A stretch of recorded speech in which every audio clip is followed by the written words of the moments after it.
பணியாற்றி இன்று முதல் வந்து பணியுறை பெற்று செல்கிறார். அவர் பணி நிறைவு பெற்றாலும் நம்மளோட ஒரு நல்ல ஒரு ஆரோக்கியமும் சந்தோஷமும் குடும்பத்திலும் நல்ல மகிழ்ச்சியாக வாழணும்னு சொல்லிக்கிறேன். ஒரு தனிப்பட்ட முறையில் அவரோட கருத்தெல்லாம் சொல்லணும்னா, அவரோட நான் ஓடும்போது வந்து நிறைய அனுபவம் கற்றுக்குறேன். பொறுமையிலே பொறுமை, அவர் மாதிரி பொறுமை யாரும் இருக்க முடியாது. இருக்கிறவங்க தப்பாக யாரும் நினச்சிக்காதீங்க. ஒவ்வொருத்தரோட ஒரு கோபம் வரும். அவருக்கு எந்த ஒரு கடுகளவு கோபம் கூட வராது. அவரே ஒரு மச்சான் 2 பேருக்கு வராது. என்னதான் சொன்னாலும் சரிங்க, போயிட்டு போகிறவங்க. ஆனால் நல்லா அந்த மாதிரி ஒரு எல்லாரும் அந்த மாதிரி இருந்தோம்னா யாருக்கும் ஒரு சண்டையோ ஒரு வழியில் ஒரு வழித்தடத்துலையோ எந்த ஒரு பிரச்சனையும் தொழில் வந்து சிறப்பாக அமையுங்கிறதுக்கு அவர் ஒரு நல்ல ஒரு உதாரணமான ஒரு நல்ல ஓட்டுநருங்கிறது. பழகிறது அதே மாதிரி ஏதோ ஒரு பாசமாக பழகிறதில்ல, ஒரு அன்பாக பழகிறதில்ல, பொதுமக்களும் சரிங்க எல்லாத்துக்கூடையும் நல்லா பழகக்கூடிய ஆள்.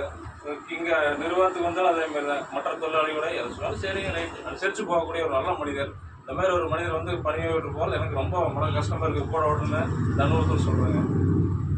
இப்போ அதேமாரி நம்ம ஓட்டுநர் நடத்துகிற ஒரு வேலைங்கிறது ஒரு சின்ன வேலையா, மிலிட்ரிக்கு சமானமான வேலைங்க.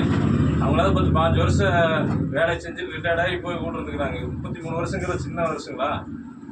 ஒரு அரை நூற்றாண்டு காலம் ஒரு பொதுமக்களுக்காக ஒரு சமூக வழியில் வந்து ஒரு மாணவர், ஒரு குழந்தைகள், ஒரு வயசானவங்களை ஒரு இடத்துலேருந்து ஒரு இடத்துக்கு கூட்டிகிட்டு போகிறது, இதெல்லாம் ஒரு சமூக ஒரு மாற்றத்திற்கு ஒரு வளர்ச்சிக்கு ஒரு நம்மளோட வேலையெல்லாம் வந்து ஒரு உண்மையான வேலைங்க. அப்படி ஒரு வேலையை நம்ம செஞ்சோம்னா நம்ம வந்து நல்லா பெருமை அடையணும். வருங்காலத்தில் வந்து அவர் குடும்பத்தோட நல்ல மகிழ்ச்சியோட இருக்கணும்னு கேட்டுக்கிட்டு